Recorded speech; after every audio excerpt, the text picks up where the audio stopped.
Hello everyone, welcome back to my channel. আমি রিয়া। আমার নতুন একটা ভিডিওতে আপনাদের সকলকে অনেক অনেক স্বাগত জানাই। আজকে মনটা বেশ আনন্দে আছে। একে তো বাইরে এত সুন্দর রোদ বেরিয়েছে, আর অরিজিৎ অফিস থেকে বেরিয়ে পড়েছে, আর ওর অফিসের সামনে এই জায়গাটায় এত সুন্দর সুন্দর ফুলের গাছ লাগিয়েছে। দেখুন, এটাও এক ধরনের গাঁদা, অনেকটা আমাদের ওখানের সেই চটি গাঁদার মতো। বেশ ফুল ফুটে গেছে চারিদিকে। আর দূরের ওই জায়গাটায় এখনো হয়তো গাছ লাগানো বাকি, কিন্তু মাটিটাকে প্রিপেয়ার করে রেখেছে। কত সুন্দর ফুলগুলো ফুটে আছে দেখেছেন? শীতকালের পরে যখন এই টাইমটা আসে, চারিদিকে এত ফুলে ফুলে ভর্তি হয়ে যায়, কি বলবো। এদের আর একটা জিনিস দেখেছি, এই যে ফুলগুলো হয়েছে, এই গাছগুলো যখন নষ্ট হয়ে যায়, এরা পুরোপুরি তুলে ফেলে দেয়, দিয়ে আবার এখানে নতুন গাছ লাগায়। হ্যাঁ, যেটা বলছিলাম, আজ আনন্দের কারণটা কি? আজকে যাচ্ছি অবশেষে বাড়ির জন্য একটা টিভি কিনতে। এই যে মিডিয়া মার্কেটের সামনে চলে এসেছি। এটাই আমাদের এখানে ইলেকট্রনিক্সের দোকান। এখান থেকে আমরা টিভিটা দেখব। তবে আজকেই হয়তো কিনে নেব না, একটু ভালো করে সব কিছু দেখে নেবো, আর অনলাইনেও দেখে নেবো, যেখানে সুবিধা হবে সেখান থেকেই নেব। তবে আর বেশি দেরি করব না, আজকে বা কালকের মধ্যে টিভিটা নেওয়ার প্ল্যান আছে। আমাদের ফ্ল্যাটটা তো ছোট, আমাদের ফ্ল্যাটের জন্য ওই 32 ইঞ্চি টিভি ঠিক আছে। এখানে স্যামসাং, ফিলিপস সমস্ত কোম্পানিরই টিভি ছিল, কিন্তু সেগুলোর দাম একটু বেশি। আমরা এই মিডিয়া মার্কেটের নিজস্ব দুটো কোম্পানি আছে, একটা হলো ওকে আর একটা পিক। আমরা পিকের টিভিটাই নেব, কারণ যেহেতু এটা এদের নিজস্ব কোম্পানি, ওই টিভিগুলোর দাম তুলনামূলক অন্যান্য কোম্পানির থেকে অনেকটাই কম। আমরা এই এদের নিজস্ব ব্র্যান্ডের অনেক কিছু ইলেকট্রনিক্স জিনিসই ইউজ করছি, সবগুলোই বেশ ভালো। আর এপাশে সব ওই বড় বড় টিভিগুলো রাখা আছে। এই সবকটা স্ক্রিনে যখন একই জিনিস চলে, বেশ দেখতে ভালো লাগে। প্রথমে আমরা এই টিভিটা পছন্দ করেছিলাম। দেখুন, এই টিভিটার দাম 177 ইউরো, ওকে কোম্পানির। কিন্তু তখন জানতাম না যে এটা স্মার্ট টিভি না। স্মার্ট টিভি না হলে আমাদের খুবই অসুবিধা, নাহলে আমরা অনলাইনে কিছুই দেখতে পাবো না। আর এই ওপরে রাখা টিভিগুলো হলো স্মার্ট টিভি। এখানে সোনি, ফিলিপস, স্যামসাং সবই আছে, কিন্তু সবকটার দাম দেখেছেন, সবই এই 300-র ওপরে। আর এই পাশেই দেখুন পিকের টিভিটা আছে, এটার দাম ওই 199 ইউরো 99 সেন্ট, প্রায় ওই 200 ইউরোর মতো। কিন্তু অন্যান্য টিভির থেকে পিকচার কোয়ালিটি কিন্তু যথেষ্ট ভালো। আমি তো অ্যাটলিস্ট কোনো তফাৎ খুঁজে পাইনি। কিন্তু এটা যেহেতু এদের নিজস্ব কোম্পানি, এই টিভিটার দাম অনেকটাই কম। এই টিভিটাই আমরা পছন্দ করে নিলাম, এটাই হয়তো কিনবো। তবে আজকে নেব না, আর একটু অনলাইনে দেখে নিই, তারপরে কালকে এসে হয়তো নিয়ে যাব। যখন ভেতরে গেলাম, বাইরে কত সুন্দর রোদ ছিল। এখন বাইরে বেরিয়ে দেখছি পুরো কালো মেঘে চারিদিকটা ঢেকে গেছে। আর অরিজিৎ তো সেই কখন দুপুরে ভাত খেয়েছিল, অফিস করেছে, তারপর ওর খিদে পেয়ে গেছিলো, তাই কিছু খাওয়ার জন্য পাশেই একটা রেস্টুরেন্টে এসেছিলাম। ও খাওয়ার জন্য ওয়েট করছিল। আর দেখুন এখানে এই মেনু কার্ডটা, আমরা এই একটা কেবাব বক্স অর্ডার দিয়েছি, 6 ইউরো 50 সেন্ট দাম। এটাই আমরা দুজনে মিলে একটু একটু খেয়ে নেবো। আমার যদিও খুব একটা খিদে পাইনি, কিন্তু ওরই বেশি পেয়েছে। যাই হোক, আমিও কি আর লোভ সামলাতে পারি। এটা বেশ খেতে ভালোই লাগে। চিকেনের পিসগুলো যেহেতু পোড়ানো হয়, এত সুন্দর খেতে লাগে। দেখুন আইটেমটা আপনাদের দেখাচ্ছি। এতে এই পোড়া চিকেন, ফ্রেঞ্চ ফ্রাইস আর স্যালাড, খেতে বেশ ভালো। আর এই একটা বক্সে দুজনের প্রায় পেট ভরা হয়ে যায়। সন্ধেবেলার খাবারের থেকে আর কত বেশি খাবো। সন্ধেবেলা স্ন্যাক্সটা তো বেশ ভালোই হলো। আর বাইরে বেরিয়ে দেখলাম আকাশটা কি সুন্দর লাগছে, একদম কালো মেঘে ঢেকে গেছে। আর এখন কিন্তু বেশ আবার তার সাথে রোদও বেরিয়েছে। যখন আমরা রেস্টুরেন্টে ছিলাম, বেশ ভালো বৃষ্টিও হয়ে গেল আধ ঘন্টা। চলুন এবার বাড়ি ফেরা যাক। বাড়ি এসে দুজনে বেশ কিছুক্ষণ গল্প করে আলোচনাও করলাম যে আমরা ওই টিভিটাই নেব, আর কালকে গিয়ে নিয়ে নেব। এখন এই রাতের খাবারে তোড়জোড় চলছে। কালকে আবার অরিজিতের অফিস ছুটি, তাই জন্য আজকে আর রাত্রিরা অত তাড়াতাড়ি খাওয়ার মতো তাড়া নেই। ভাবলাম একটু বার্গার বানাই। বার্গারের ব্রেডগুলো অনেক দিন হলো কিনে আনা হয়েছে, তৈরি করা আর হচ্ছিল না। তাই আজকে যখন সময় আছে, বানিয়ে ফেলি।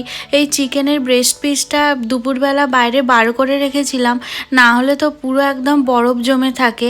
এখন দেখলাম বেশ ভালোভাবেই বরফ ছেড়ে গেছে। প্রথমে ভেবেছিলাম ছোট ছোট পিস করে হ্যান্ড গ্রাইন্ডারে ওটাকে ব্লেন্ড করে নেবো, কিন্তু অরিজিৎ বলল বললো দাও আমি হাতে করেই এটাকে ভালো করে কিমা বানিয়ে দিচ্ছি। না সত্যি ভালোই বানিয়েছিল কিন্তু এইভাবে।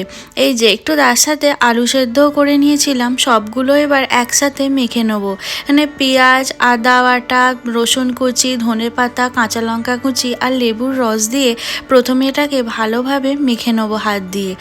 আপনাদের সাথে আগে অনেকবার বলেছি আমরা একটা ছোট শহরে থাকি, এখানে সেভাবে কোনো ইন্ডিয়ান বা অন্য কোনো রেস্টুরেন্ট নেই যেখানে আমরা ভালোভাবে মন খুলে খেতে পারবো। এখানে ওই কেবাব, পিৎজা ওই সমস্ত দোকানই বেশি। আর যদিও ম্যাকডোনাল্ডস আছে আর সেখানে বার্গার খুবই ভালো পাওয়া যায়, কিন্তু একবার নিয়ে গিয়ে কিনেছিলাম জানেন তো, কিন্তু এত ছোট ছোট বার্গারগুলো যে দুজনের একটা করে খেয়ে পেট ভরেনি। তাই জন্য তারপর থেকে আর সেদিকে আমরা যাইও নি। মাঝে মধ্যে কফি হয়তো খেয়েছি, কিন্তু সেভাবে আর বার্গার টার্গার খাওয়া হয়নি। তাই ভাবলাম বাড়িতেই নিজের মতো করে একটা বানিয়ে নিই, কিছু তো একটা হবে, মানে রেস্টুরেন্টের মতো না হলেও নিজের মতো তো কিছু একটা হবে। আর খাবো তো দুজনে তৈরি করা জিনিস যাই খাই তাই ভালোই লাগে, খারাপ লাগে না। এখন ওইটা মেখে নেওয়ার পর সমস্ত গুঁড়ো মশলা মানে ধনে গুঁড়ো, জিরে গুঁড়ো, গরম মশলা, হলুদ, নুন সব দিয়ে এটাকে মাখিয়ে নেওয়ার পরে লাস্টে একটু দিয়ে দেবো ব্রেড ক্রাম্স দিলে এই মিক্সচারটা বেশ ভালো টাইট হবে, তখন ওই বড়াগুলো ভাজতে সুবিধা হবে। একটু বড়ার মতো শেপ করে ভাজতে হয়। ইউটিউবে তো সেটাই দেখলাম যে বার্গারের ভেতরে এইভাবেই দেয়। জানি না ঠিকঠাক করছি কি না, তাও নিজের মতো করে করছি আর কি। হাতে একটু তেল দিয়ে এগুলোকে এবার ওই আস্তে আস্তে সবকটাই বড়ার শেপ দিয়ে নিচ্ছিলাম। এখনই টিভিটা কেনার ইচ্ছা ছিল না, কিন্তু সত্যি কথা বলতে আমার জন্যই মেনলি কেনা। ও তো সারাক্ষণ অফিসেই বেরিয়ে যায়, আমার সারাদিনটা খুব একা একা কাটে। আর ফোনে আর কত কিছু দেখবো, একটা টিভি থাকলে তাও টিভিটা চললো আর আমি এদিকে কাজ করলাম, দুটোই একসাথে চলতে থাকে, টাইমটাও বেশ ভালোই কেটে যায়। আবার সামনে ওয়ার্ল্ড কাপ আসছে, তার জন্য টিভিটা কেনা হলো আরও, যে ওয়ার্ল্ড কাপটা অ্যাটলিস্ট টিভিতে দেখতে পারবো। আগের ওয়ার্ল্ড কাপ, আইপিএল সমস্ত কিছুই ও ফোনে দেখেছে, কিন্তু ফোনের ওই ছোট স্ক্রিনে দেখতেও ভীষণ অসুবিধা হয়, তাই জন্যই আরও টিভিটা কেনা। আর এদিকে আমার সমস্ত কাবাবগুলো তৈরি হয়ে গেছে, এবারে একটু সাদা তেল দিয়ে এগুলোকে ভেজে নেব। খুব একটা বিশাল লাল লাল করে ভাজবো না, দু পিসটা অল্প অল্পই ভেজে নেব, তবে একটু কম আঁচে ভাজবো, কারণ চিকেনটা যেহেতু কাঁচা ছিল তাই জন্য যাতে ভেতর পর্যন্ত একটু সেদ্ধ হয়ে যায় এই আর কি। আর টিভির কথা যেটা বলছিলাম, আমরা যে টিভিটা নেব ওটার দাম তো দেখলেনই আপনারা, প্রায় 200 ইউরোর দাম, মানে ওই ইন্ডিয়ান কারেন্সিতে প্রায় 18,000 টাকার মতো। এখানে একটা জিনিস লক্ষ্য করেছি যে ইলেকট্রনিক্স জিনিসের দাম কিন্তু ইন্ডিয়ার মতো প্রায় একই রকম হয়। ইলেকট্রনিক্স জিনিসের দামের খুব একটা তফাৎ ইন্ডিয়ার সাথে হয় না। সব থেকে তফাৎ কোথায় হয় জানেন? জামা কাপড়ের ক্ষেত্রে।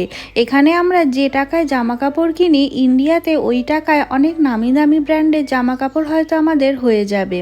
যাই হোক, টিভিটা তো ওটাই কেনা হবে, কালকে গিয়ে নিয়ে চলে আসবো সকাল সকাল। আর এই বার্গার ব্রেডগুলো আমরা বাড়িতেই কিনে রেখেছিলাম, এখন ওই দুদিকে বাটার দিয়ে প্রথমে একটু সেঁকে নেব। আজকে একটা করে বার্গারই আমরা খাবো, কারণ ওই সন্ধেবেলায় ওখানে গিয়ে কেবাব বক্সটা খেয়েছি বলে পেটটা একটু ভর্তি ভর্তিই আছে।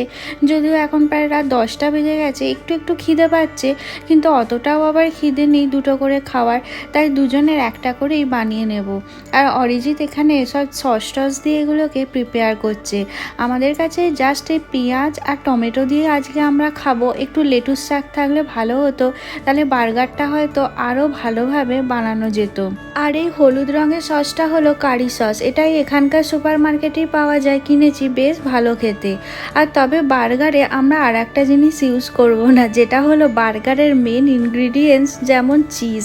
অরিজিতের চিজ খুব একটা স্যুট করে না, আরও খেতেও খুব একটা পছন্দ করে না। আমি যদিও খেতে পছন্দ করি, কিন্তু আমার আবার খাওয়া বারণ, তাই চিজটা আমরা একদমই এতে ইউজ করব না। ওই জাস্ট ওই কাবাবের মতো যেগুলো ভেজেছিলাম ওগুলো দিয়ে তার ওপর পেঁয়াজ আর টমেটো দিয়ে ওপরের ব্রেডটা চাপিয়ে দিলাম। খেতে কিন্তু দারুণ হয়েছিল, কারণ ওই কাবাব যেটা ভেজেছিলাম ওটা কিন্তু দারুণ টেস্টি হয়েছিল, ওটা দিয়েই বেশ আমাদের খাওয়াটা হয়ে গিয়েছিল। আমাদের হোমমেড বার্গার একদম রেডি। আমরা আসলে চিজ ওই ধরনের জিনিস কিছু তেমন খাই না বলে এখানে ইউজ করলাম না। যাই হোক, আশা করি খুব ভালো খেতে হবে, দেখতেও তো ভীষণ ভালো হয়েছে। চলুন আমরা তাহলে ডিনার করে নিই। আর আজকের মতো ভিডিওটা এখানেই শেষ করছি। ভিডিওটা কেমন লাগলো অবশ্যই কমেন্ট করে জানাবেন। ভালো লাগলে একটা লাইক করে দেবেন এবং আমার চ্যানেলটি সাবস্ক্রাইব করতে একদমই ভুলবেন না।